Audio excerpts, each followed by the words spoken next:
Hi everyone, I'm Barrie, and I'm so excited to be with you today to address the top 10 challenges to building an inspiring, satisfying, and sustainable yoga practice. So we are 80 days into our 90-day Evolving Your Asana program. And way back when we started in March, I spoke with many of you who are participating in the program to hear about your questions, your challenges, what you were hoping to receive from the program, why you were taking it. And I did this really to learn more about your specific challenges, because even though I know many of you who are taking the program personally, we either haven't been in touch for a while or your needs in yoga are always changing. And I wanted to learn kind of what was up for you so that I could tailor the content of our program to respond to you, to support you fully in your needs. And so what we'll be going back to today is actually what you shared with me way back in March about how you tend to get stuck, how you need guidance, what solutions you need, what strategies would be helpful to you for making yoga a consistent and satisfying and regular part of your life, and a practice that really inspires you in your teaching if you're a teacher. And it's no surprise that what many of you shared with me are challenges that not only I've heard again and again from people over the years, but challenges that I myself have faced time and time again. So they really are things that we all struggle with. And, no surprise that these challenges are not about having tight hamstrings. They're not about having stiff shoulders. They're not necessarily about the physical issues or limitations that we bring to us with practice, even though those are questions I'm happy to answer, and I do answer all the time. But I'm really talking about challenges to continuing, challenges to staying enthused and inspired about your practice, challenges to being clear about even like what to practice or how practice serves you, what you should be practicing. Right, we all face these. So that's what I'll be going into more in depth today. But first, I just wanted to talk a little bit about what we've been doing here for the past 80 days together, and why I believe it's been so impactful for so many of you. When I envisioned this program and our online community, I knew I wanted it to be unlike anything else out there that's online.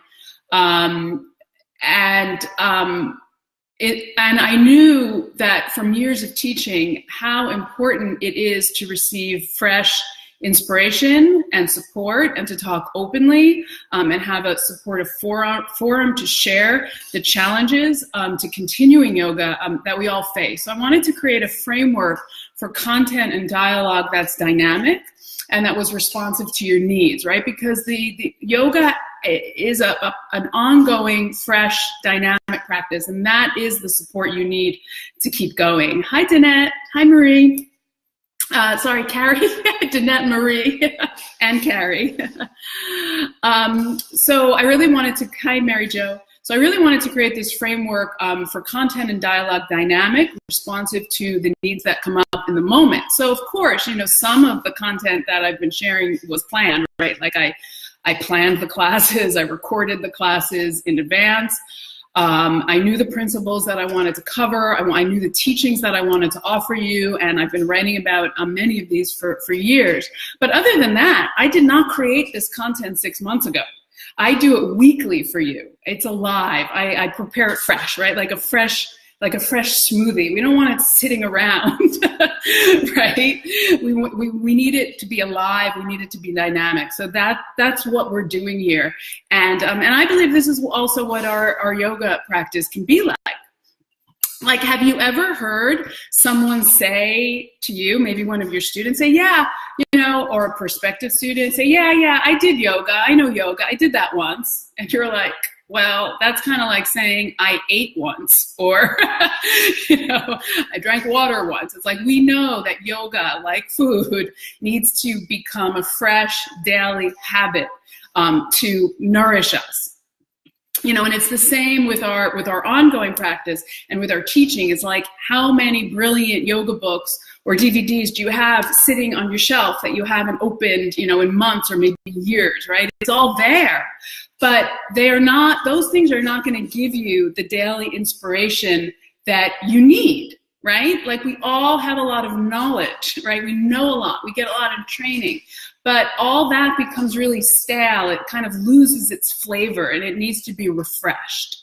So what I want to talk about today is how to use the content in our program to help you overcome the specific challenges you shared with me about consistent, satisfying yoga practice that serves you personally in your life and in your teaching if you're a teacher, and also some of the solutions and turnarounds that you've shared with me as a result of our program. So I'm going to talk about how to use our course content to keep your practice fresh and inspired, because even after our 90 days is over in 10 days, you'll continue to have access to all these program materials. And I'm also going to let you know the exciting next phase of how I'll be continuing to offer you fresh, inspired, daily, responsive, dynamic, ongoing support for your practice and your teaching.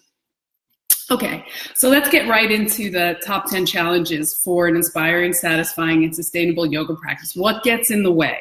What blocks us? What distracts us? What keeps us from kind of looking forward to getting to our mat and loving what we do and appreciating how yoga is serving us in our lives? And some of this we did address in the last two calls. The first one on breaking free of the self-sabotaging cycle of letting yourself down in practice, which is a title I still really like.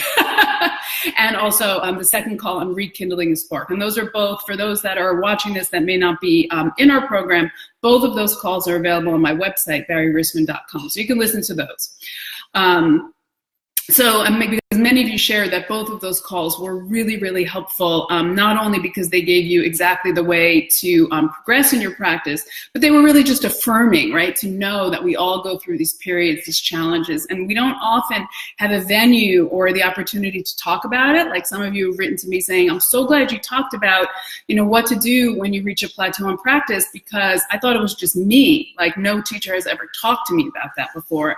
And I'm thinking, gosh, that's something I've gone through for so many years, and we do need venues to talk about it. So both of those calls offer you really effective and simple strategies for helping you create a satisfying home practice where you're not keep letting yourself down. You set goals, you let yourself down, how to break free of that self-sabotaging cycle, and also what to do when your practice gets boring and you feel like you're in a plateau. Okay, so now let's get into the top 10 challenges and strategies to overcome them. So I'm going to go through the list from the bottom, right, like David Letterman used to do. Those of you who remember his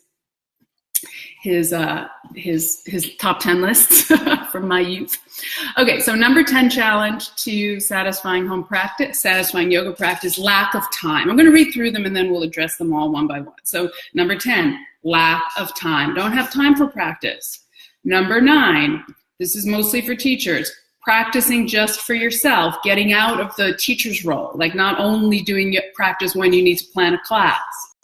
Number 8, knowing what to practice and how to structure your practice. And I include in this feeling overwhelmed by ideas that you have for classes and workshops, just having a hard time getting focused on the mat. Number 7, you need support for taking yoga into your life. That's the challenge, how to take what you do in yoga into your life. Number 6, going deeper beyond the asana practice. Number 5, knowing how to adapt your practice to changing needs and circumstances. Number 4, lack of in-person instruction and a community that nourishes you. Number 3, keeping practice juicy, interesting, challenging, and rewarding, creating variety in your practice so you can get more ideas to vary what you practice and, if you're a teacher, what you teach. Number 2, lack of discipline for maintaining consistent practice and maintaining desired frequency of practice and depth of practice. Number 1, feeling inspired by your practice and spiritual life in general. Okay, so if you see yourself in one or more of these, know that you are not alone. This is what people have shared with me again and again. This is what I have dealt with all of these. And by the way, if you're participating in this live, feel free to pop a question or a comment right in the comments, and I'll get to, I'd love to answer your questions. Okay, so let's go through each of these now, and I'm going to tell you how to use the content of our program to troubleshoot each of these. So last one first, lack of time. So have you ever had the thought, I just don't have time to do yoga?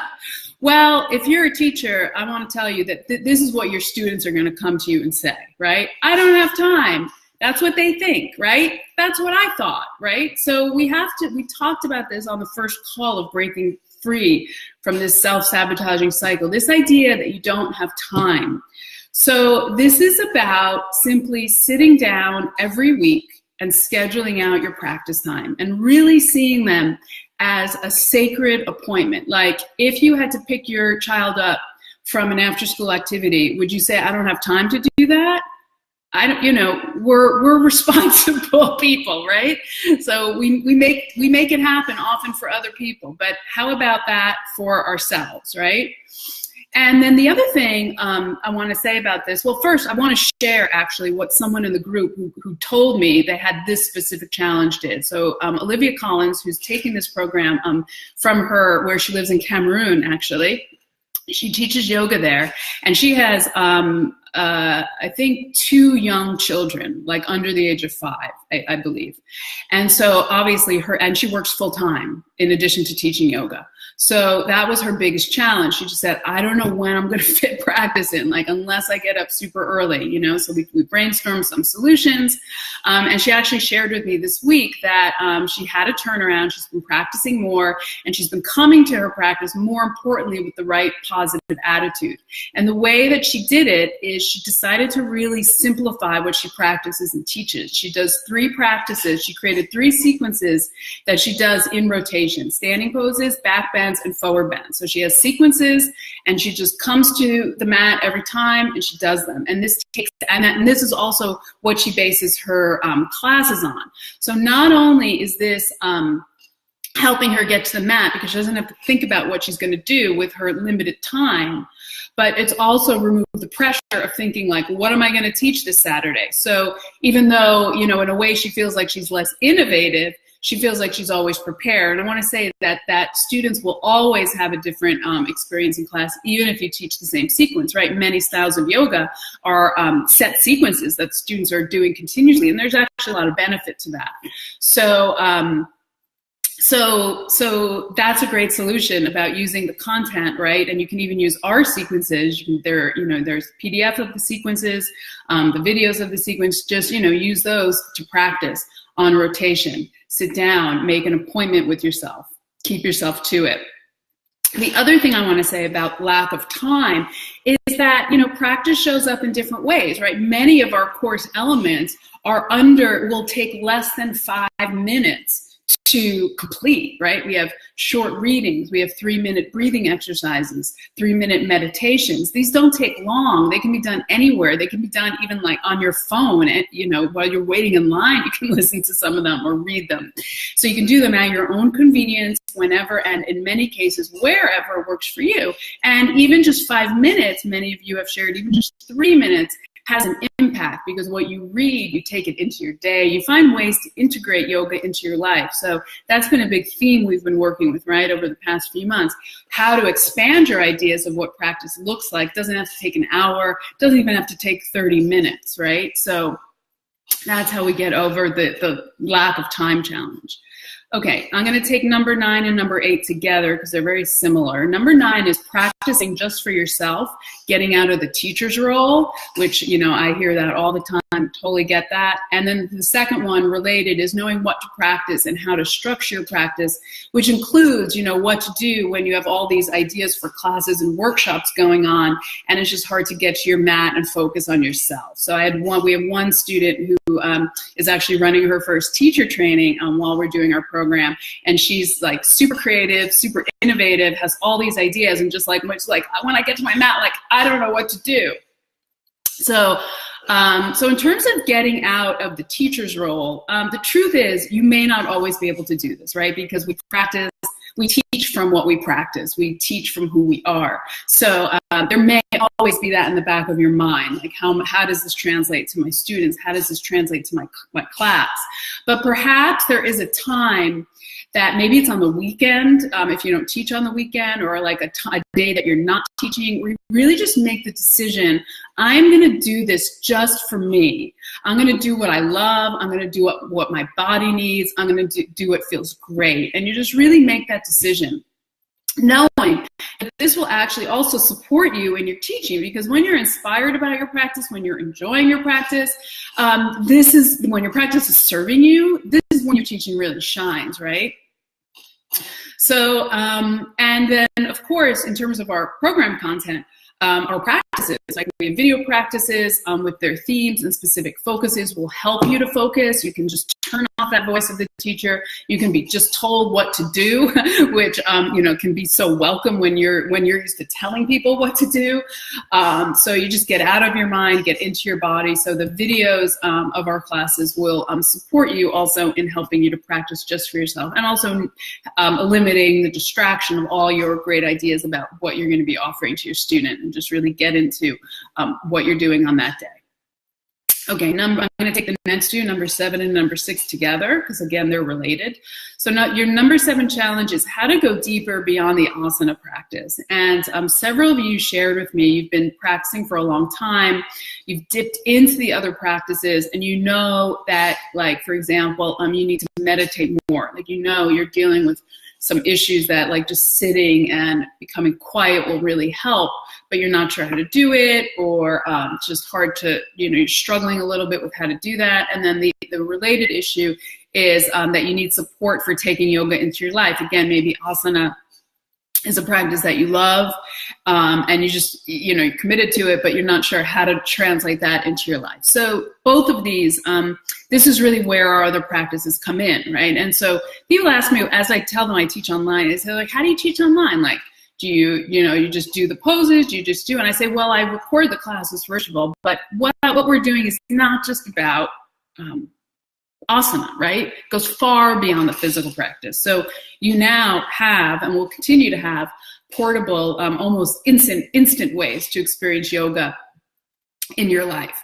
3 minutes of conscious breathing, 10 minutes of journaling your experience, guided meditation. So all these tools for expanding your practice, deepening it beyond the asana, and taking support for bringing the yoga into your life. And Danette shared that the other day, even cleaning the fridge can be a yoga practice. Yeah, totally. There is a method and a technique to cleaning out your fridge for sure.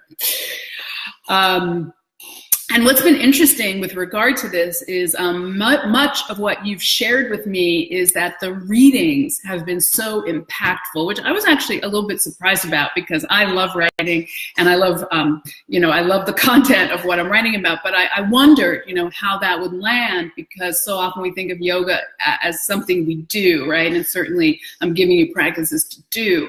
But many of you have shared with me that the readings have been so impactful because you read the articles and then you take them with you, like throughout your day or throughout your week. So it's really through our journaling, our contemplation, thinking about the themes presented in the readings, kind of just mulling them over, letting them like roll around in your consciousness a little bit. That I think you really gives you a lot of juicy tools to take the yoga into your life and also deepen it beyond the asana practice. Okay, number 5 challenge, knowing how to adapt your practice to your changing needs. This is super important, right? Many of you in our program, several of you are new mothers. Several of you are people in transition, like you've moved recently to a new place, or you're in between jobs, like there's transitions happening in your life. Several of you have told me about that you're going through menopause, or you're dealing with other new physical conditions that have impacted the way that you practice, and have to shift what type of have shifted what type of practice serves you. So again, this is super important, because who's not living in a body, who's not living a life that is always changing, right? And I think this is where not only of course, the content is very grounding, I think, but in the program, but it's also where our personal interaction comes in, right? The comments on the course sections themselves or on the Facebook group, the content, again, that is freshly prepared to meet your needs. I correspond with many of you one-on-one, and I'm really happy to do that. There's like this ongoing Q&A we've created. And I love all that. And again, going back to my initial vision for what I wanted to create as an online community, like this is just such a fundamental part of it, that there is a personal connection, with just a group of people who are moving through a stream of content together, that I'm able to respond to your questions and your needs as they go on, right? So it's not a one-time thing. It's not like I record this and you do it, right? We know that practice is ever evolving. So you do need input. You can benefit greatly from a place to ask questions about how to adapt your practice. It's also the support for your teaching, questions about that, sequences, and as you know, I'm always available by email, Facebook message, and in our new monthly membership that I'm introducing today, actually, there will even be, I'm going to create a couple of days every month where I'll hold office hours, and you can sign up to book a time to meet with me one-on-one. So I'm super excited about that. So knowing how to adapt your practice to changing needs involves, having a sounding board, having a community to share and ask questions. And then number 4, lack of in-person instruction and a community that nourishes you. And I think this is a really interesting one because obviously there's a lot of yoga teachers out there, a lot of yoga studios out there. But as we continue over time, I feel, and I think this is actually perfect, we get more choosy, right? We get more selective about who we share our yoga with and who we choose to engage in yoga with, because there's a lot out there. I'm personally quite selective, and I encourage you to be also. But the truth is that we do need support, right? And because when you've been practicing for longer, you do tend to become more selective because you know what works for you, right? You don't have to keep trying out different teachers. Like, you know the approach, you know what you connect to. Many people in our position actually find themselves without a community, like without a regular teacher that's really supportive. If we have that, that's great. But the truth is, even if we don't have that, we need it, right? We all need support, right? I wrote this week about yoga as a practice of being and also a process of becoming. And this is what we're building here, right? How we can be, but also evolve over the long term. And what I love about the online teaching is that it's not geographical, right? It's a value-based community. We're not here because of where we live or this or that studio happens to be in our town. We're here because of a common passion, a common dedication to yoga as a path of lifelong learning and growth. We're committed to living our yoga, and if we're teachers, to sharing these practices with others. So there's a level of community that we're creating here that I think is really crucial, especially for people, seasoned practitioners and teachers.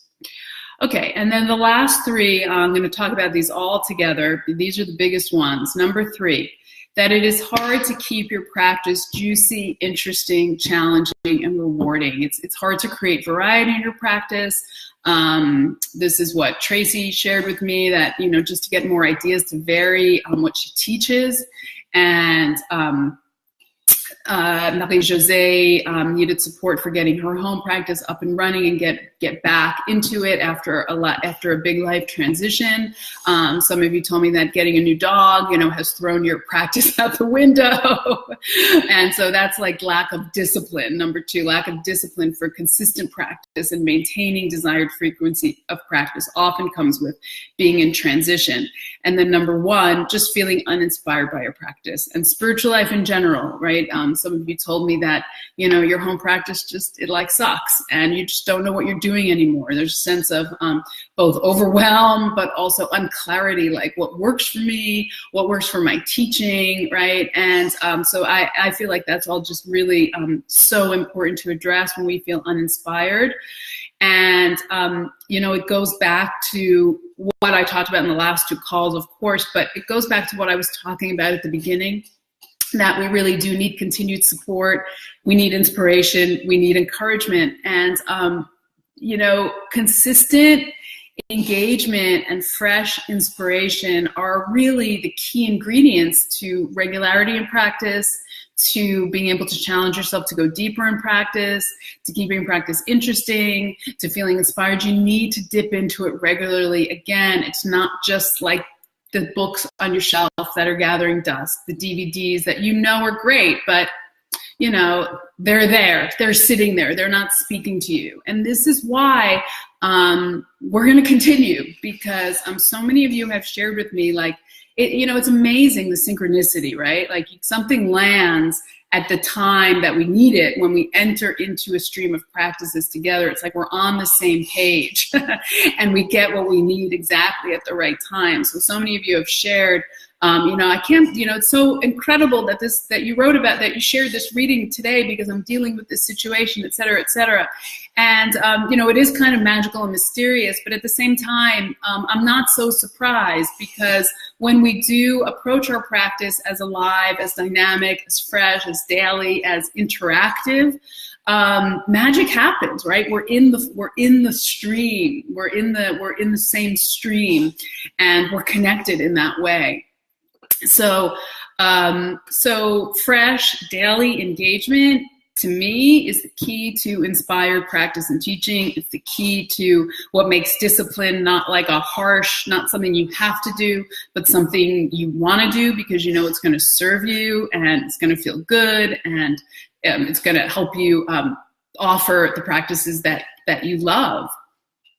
Yeah. So here's how we're going to continue.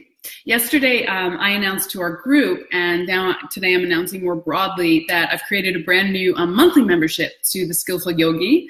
And when you continue as a monthly member, you will be automatically enrolled in what's coming up next, which is 21-day summer practice challenge called Love Your Yoga. Haven't really announced it publicly yet, but you're all going to be included in that. And I'm super excited about it. It's going to be fun. It's going to be easeful. It's going to be playful. Basically, I'll be showing up every day for you as kind of your personal yoga coach. And of course, there are going to be new 30 and 45-minute practices recorded, so shorter, less prop dependent for the summer, so you can do them outside. And then, of course, also off the mat practices tailored to, I just love summer, right? In Canada, we love summer because it's so short, it's so precious. So I feel like we can use what we're doing. We can use the practices, we can use the teachings to help us just savor and enjoy everything we love about summer more. So that's going to be coming up, but you won't have to register for that separately. If you continue as a monthly member, you're going to be automatically included in that.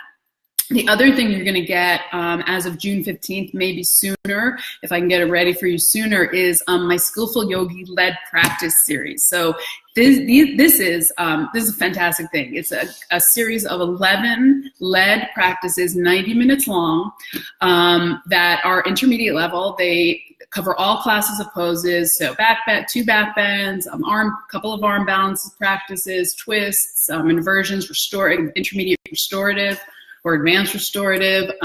They're going to be all downloadable, so you're going to get those right away as of June 15th or sooner, if I can get them ready sooner, but pretty soon, in the next few days. So you're going to get that right away. And then, of course, ongoing personal support and guidance, continuing the inspiration and the engagement of what we're already doing, content baked up fresh for you, blended fresh for you every day, regularly, integrated, right? Not just asana, breath work, journaling, meditation, readings, content, and then the one-on-one time with me every month. And this is going to be for the same rate as as the program. So you $30 a month, Canadian. So minimal investment, and it's gonna be even more and more rich. And then as a special bonus, if you sign up before June 18th, which is the last day of our 90-day program, I'm going to be offering you a special 2-part live via Zoom workshop on walking the talk, living the wisdom of yoga in your everyday life. We're going to take the teachings and learn how to apply them specifically into our everyday lives, what's up for us.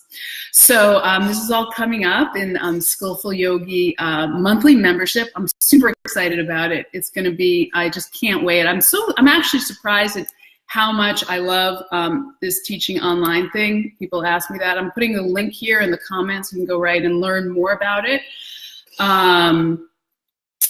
So loving this online teaching, loving communicating with our whole community, and sharing these practices and teachings that I love and that are really have been at the center of my life for a long time, and will continue to be so. So that's your top 10 challenges, how to overcome them. And as always, message me with any questions, Facebook message, email barrie@barrierisman.com. You can check out our monthly membership site to learn more. And I do hope you'll continue with us or join us if you haven't already. And it's always such a pleasure and an honor to support you in deepening your practice and inspiring your teaching. So thank you for joining the call or listening to the call, and have a great day. Bye for now. Namaste.